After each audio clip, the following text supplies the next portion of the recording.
interviewing artisanal miners who were attempting to flee the country following attacks on their community by Russian paramilitaries. Soldiers beat me, confiscated my phone and camera. No amount of intimidation was going to stop me from continuing my investigation.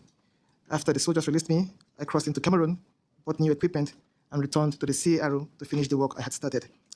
Now, the attack by Russian paramilitaries on locals in the northwestern Central African town of Koki, in which at least 50 villagers were killed, became an obsession for me, all the more because the victims were ordinary people who had done nothing wrong.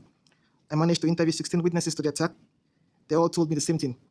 Russian paramilitaries slaughtered their friends, colleagues, family members, and neighbors simply because the Russians wanted to secure access to Koki's gold mine.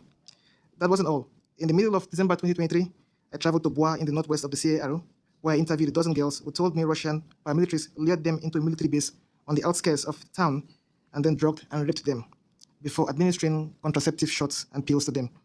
A couple of other girls described to me how Russian paramilitaries held them at gunpoint on their farmlands and then took turns raping them right in front of their family members.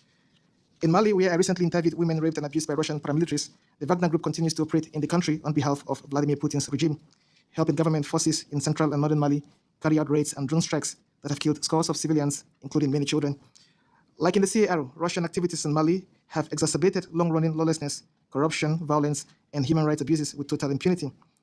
Russia continues to be a primary purveyor of disinformation in Africa, sponsoring over 80 documented campaigns, targeting more than 22 countries. The United States is also being targeted.